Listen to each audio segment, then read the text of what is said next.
Olá, meus amigos, um dia de muita paz para todos nós. Hoje, exatamente 29 de janeiro de 2024, estamos nós reunidos para estudarmos a obra Revista Espírita.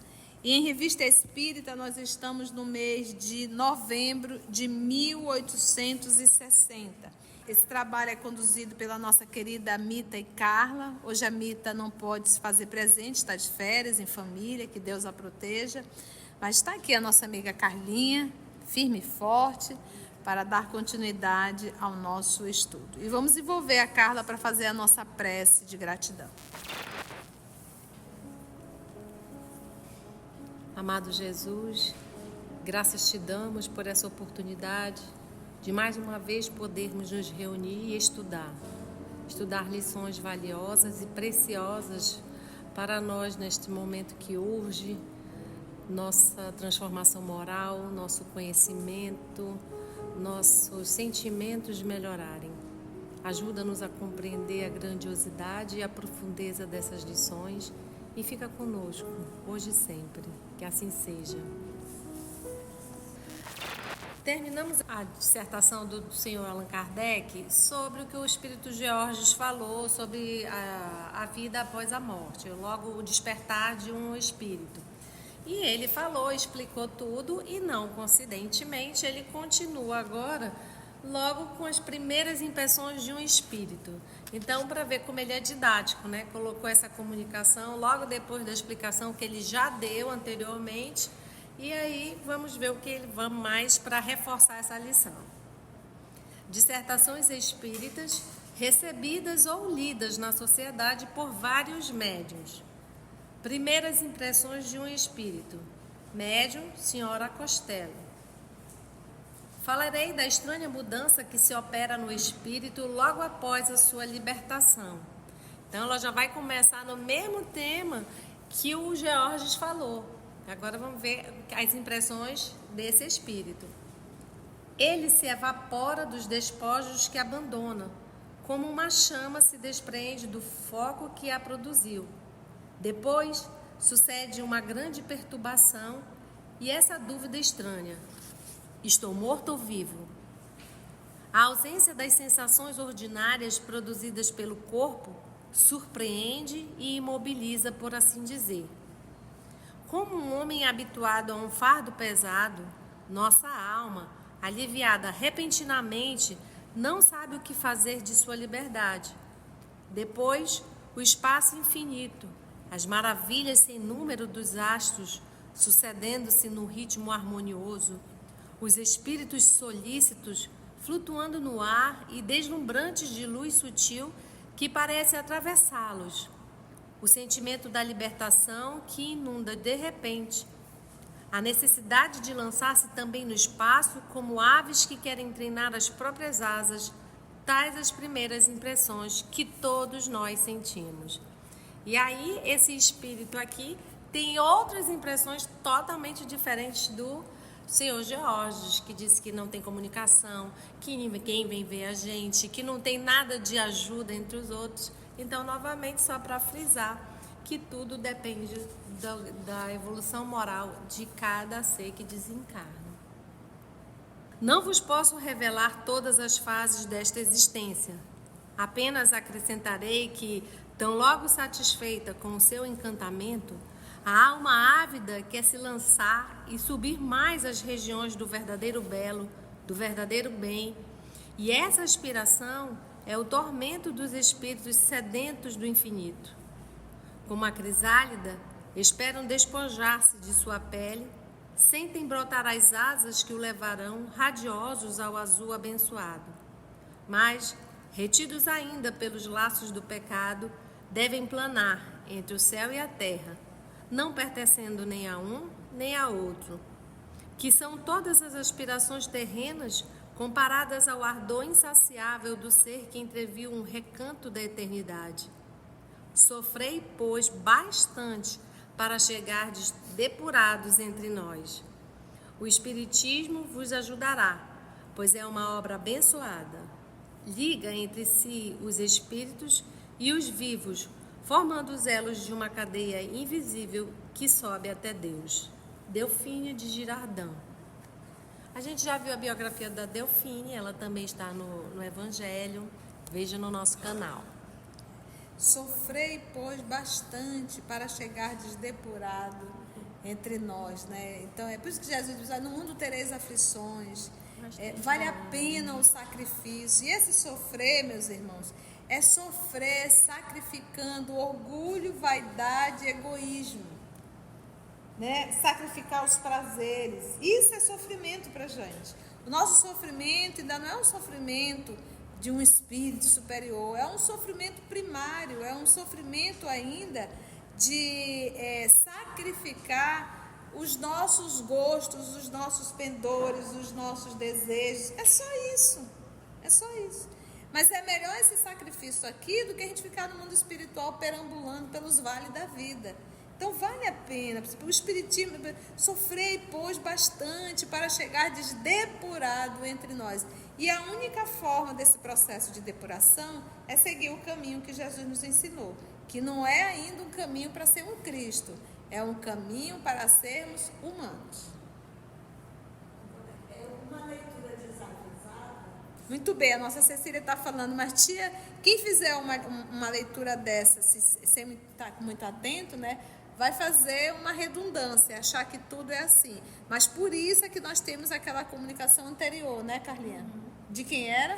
Do Georges. E o George falou que não era nada legal. Então, na verdade, o que a gente vai aprendendo? Que eu vou encontrar no mundo espiritual exatamente o que eu plantei na Terra. Que é o que o Kardec falou, explicando antes dessa comunicação, que a felicidade dos espíritos é relativa à sua elevação. Exatamente.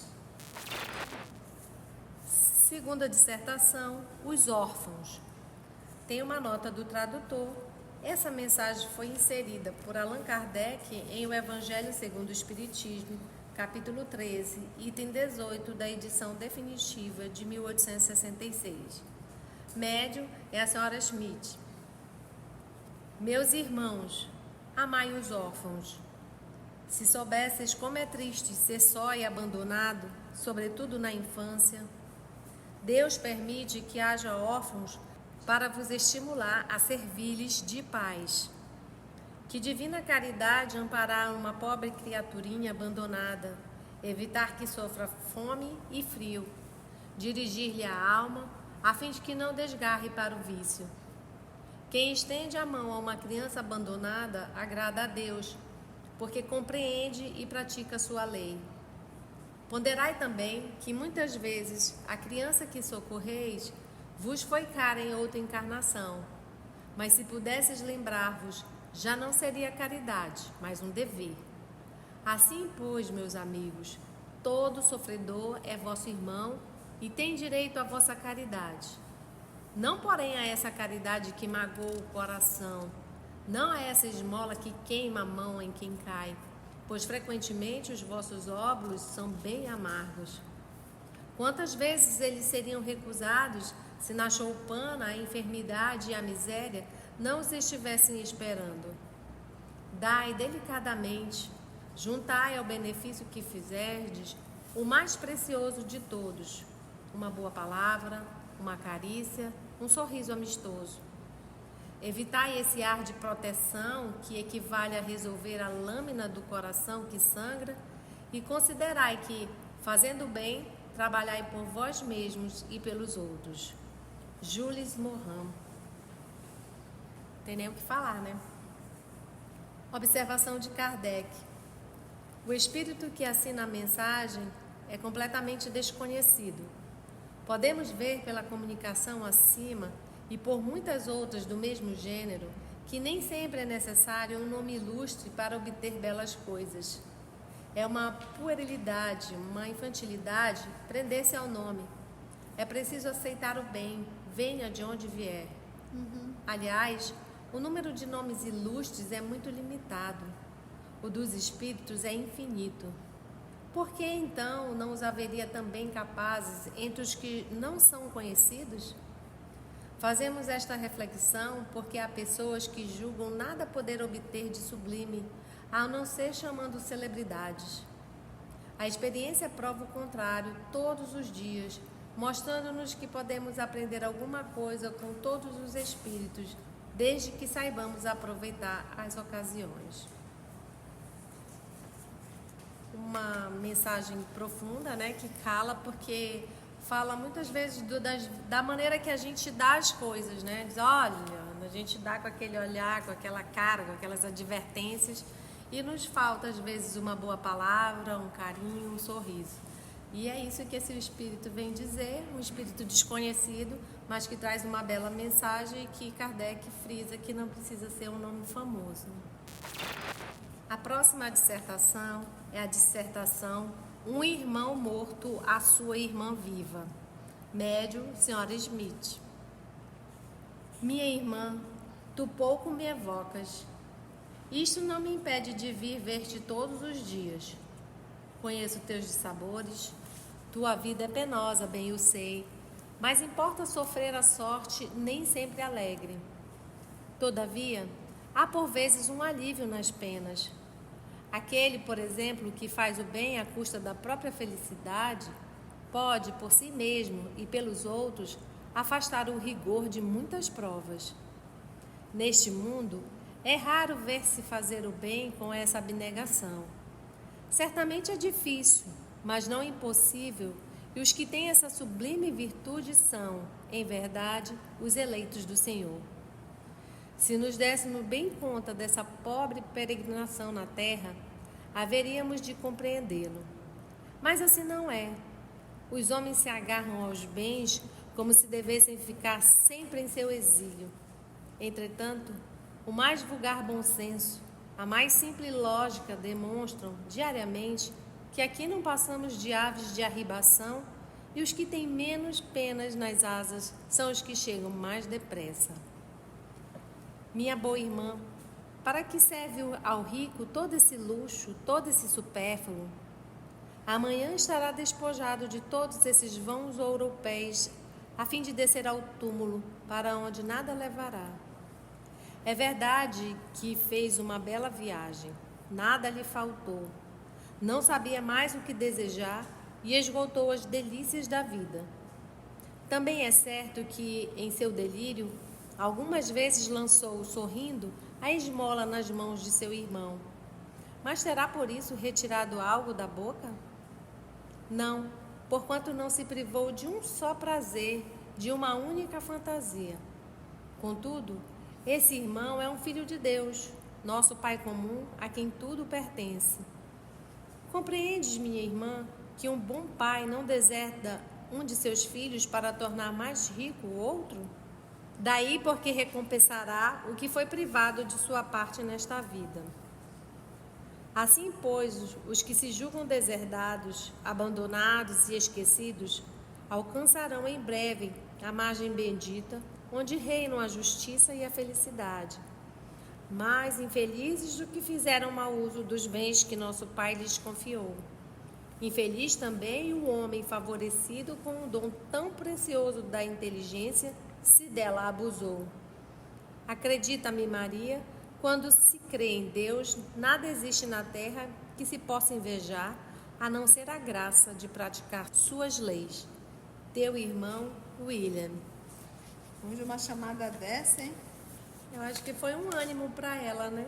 Ela devia estar bem triste. Foi uma chamada. Também é certo que em seu delírio, algumas vezes lançou sorrindo a esmola nas mãos de seu irmão.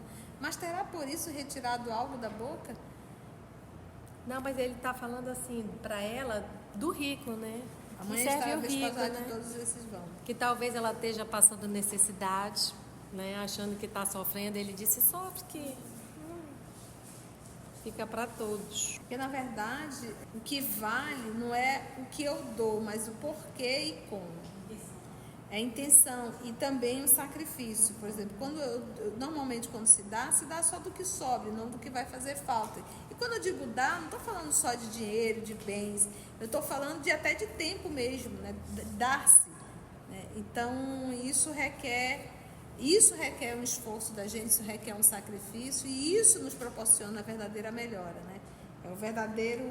É uma forma de nós estarmos lapidando essa alma.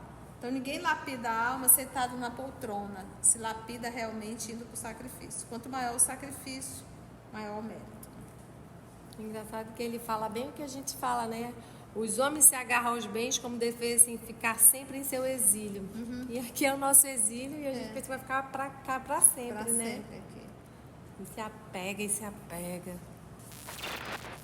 Então, vamos entrar na dissertação O Cristianismo, médium, senhor Didier Filho, pelo espírito Lamennais. O que se deve observar no espiritismo é a moral cristã. Desde séculos houve muitas religiões, diversos cismas e numerosas pretensas verdades. E tudo quanto foi erguido fora do cristianismo caiu, porque o Espírito Santo não o animava. O Cristo resume o que a moral mais pura e mais divina ensina ao homem no tocante a seus deveres, nesta vida e na outra. Aí é interessante, né, tia, que ensina ao homem, né, e não ao anjo, ao arcanjo, né? A antiguidade, no que tem de mais sublime, é pobre diante dessa moral tão rica e tão fértil. A auréola de Platão empalidece ante a do Cristo, e a taça de Sócrates é muito pequena perante o imenso cálice do Filho do Homem. E aí a gente para ver Platão. Platão nasceu em 428 ou 427 a.C. e faleceu em 348 ou 47 a.C., aos 80 anos. Filósofo e matemático grego do período clássico da Grécia Antiga, autor de diversos diálogos filosóficos e fundador da Academia em Atenas, a primeira instituição de educação superior do mundo ocidental. Platão é amplamente considerado a figura central na história da filosofia ocidental, juntamente com seu mentor, Sócrates, e seu pupilo Aristóteles. Ele ajudou a construir os alicerces da filosofia natural, da ciência e da filosofia ocidental. E também tem sido frequentemente citado como um dos fundadores da religião ocidental, da ciência e da espiritualidade. É conhecido por suas obras, incluindo A República, O Banquete e Fédon. E Sócrates, de 470 a.C. a 399 a.C., desencarnou aos 71 anos. Foi um filósofo grego, considerado o pai da filosofia, por representar o grande marco da filosofia ocidental. Era filho de um escritor, Sofronisco, e uma parteira, Fenarete, da qual Sócrates pegaria a ideia do parto para a sua forma de fazer filosofia. Homem feito, chamava a atenção não só pela sua inteligência, mas também pela estranheza de sua figura e seus hábitos. Corpulento, olhos saltados, vestes rotas e pés descalços, era considerado o homem mais feio de Atenas. Sócrates é conhecido por suas ideias e método de ensino, que consistia em fazer perguntas e conduzir diálogos para ajudar as pessoas a descobrirem a verdade por si mesmas. Ele é considerado um dos fundadores da filosofia ocidental. Então, voltando ao texto, a antiguidade, no que tem de mais sublime, é pobre diante dessa moral tão rica e tão fértil. E aí, a moral do Cristo e a antiguidade, com toda essa riqueza da filosofia de Sócrates, de Platão, fica pobre diante do que o Cristo trouxe. É isso que ele diz aqui, né? A auréola de Platão empalidece ante a do Cristo e a taça de Sócrates é muito pequena perante o imenso cálice do Filho do Homem. És tu, ó Sesostres, déspota do poderoso Egito, que te podes medir do alto de tuas pirâmides colossais com Cristo numa manjedoura? E o Sesostres I foi o segundo faraó da 12ª dinastia do Egito, governando a região por 34 anos, de 1920 a.C. a 1875. Após a morte do pai, Anamênenes I, e foi um dos reis mais poderosos desta dinastia. Seu reinado corresponde ao auge da literatura e artesanato egípcio. E aí, Lamané pergunta: és tu, Sesostri, que vai te comparar com Jesus? És tu, Sesostri, que te podes medir do alto de tuas pirâmides colossais com o Cristo numa manjedoura? És tu, Solon? És tu, Licurgo, cuja bárbara lei condenava as crianças mal formadas, que vos podeis comparar àquele que disse face a face com orgulho: deixai vir a minhas criancinhas? E aí Solon, de Atenas, de 638 a.C. a 558 a.C., desencarnou aos 80 anos, foi um estadista, legislador e poeta grego. Foi considerado pelos gregos como um dos 7 sábios da Grécia Antiga e como poeta compôs elegias morais e filosóficas. Em 594 a.C., iniciou uma reforma das estruturas social, política e econômica da polis ateniense. Fez reformas abrangentes sem conceder aos grupos revolucionários e sem manter os privilégios dos eupátridas, que eram os nobres.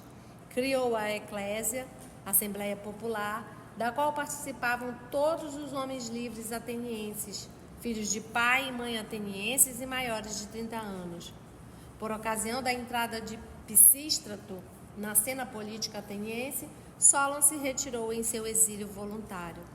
Não há consenso sobre a razão exata pela qual Solon se retirou em seu exílio. No entanto, uma teoria sugere que ele se retirou voluntariamente para evitar ser tentado a tomar o poder como um tirano. E o Solon é considerado um homem moderno da época dele, porque ele não deu mais poder para os nobres. Então ele foi naquela época de barbárie mais justo, já fomos mudando. E aqui ele também compara: és tu, Solon, que vai se comparar com Jesus? Ou és tu, Licurgo de Esparta, lendário legislador da cidade-estado de Esparta, que viveu por volta do século 8 a.C.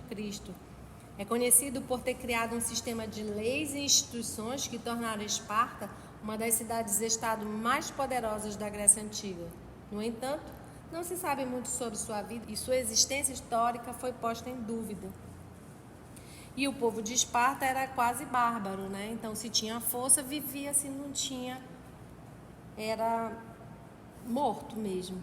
És tu, Licurgo, cuja bárbara lei condenava as crianças mal formadas, que vos podeis comparar àquele que disse face a face com orgulho: deixai vir a minhas criancinhas?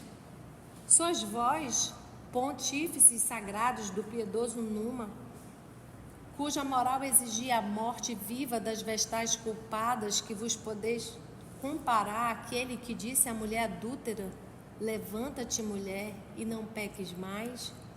E aqui ele fala dos pontífices, que é um corpo estatal de Roma, da igreja, né, cujos membros eram os mais altos sacerdotes da religião romana. E as vestais, na Roma Antiga, eram sacerdotisas que cultuavam a deusa romana Vesta. Era um sacerdócio exclusivamente feminino, restrito a 6 mulheres que seriam escolhidas entre a idade de 6 a 10 anos, servindo durante 30 anos.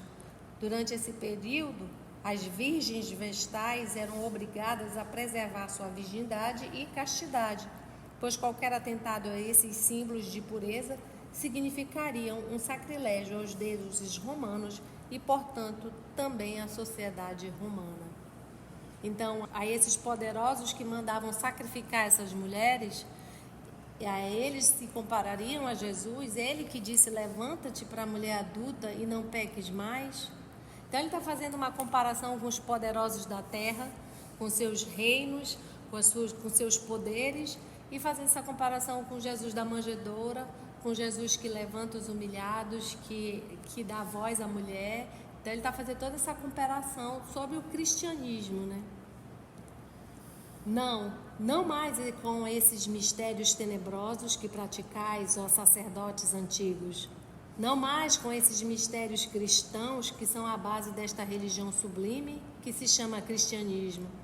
Diante dele todos vos inclinais, legisladores e sacerdotes humanos, inclinai-vos, porquanto foi o próprio Deus quem falou pela boca desse ser privilegiado que se chama Cristo. Lamané. Por isso a questão 625 de O Livro dos Espíritos. Qual o tipo mais perfeito que Deus tem oferecido à humanidade para servir de guia e modelo? Vide Jesus. Então Jesus está acima de todos que aqui já passaram na Terra, todos. Então Lamané, ele fez realmente ele foi citando alguns nomes antes de Cristo. Todos aqui, se nós observarmos, eram todos antes de Cristo. E ele coloca realmente, o Cristo como maior. Então, a gente estudando o Espiritismo é o cristianismo redivivo. E a gente estuda o Espiritismo, ele tem filosofia. A filosofia espírita, ela é muito profunda, ela é muito lógica, ela é muito racional, ela nos dá... Quando você estuda verdadeiramente o Espiritismo, você começa a enxergar a vida com um outro sentido. Os teus valores naturalmente se modificam, a tua forma de ser se modifica. E tudo aquilo que tu passa a ler aqui na Terra, até mesmo de alguns filósofos, isso passa a ser menor do que tu aprende no Espiritismo. Por quê? Porque o que nós aprendemos no Espiritismo são leis que regem o universo, não é verdade? E o próprio cristianismo. Então imagina o nosso Senhor Jesus, que como bem... termina aqui quando Jesus diz: eu e o Pai somos um só. Ele não fala eu e o Pai somos um só? Por quê? Porque Jesus reflete Deus 100%.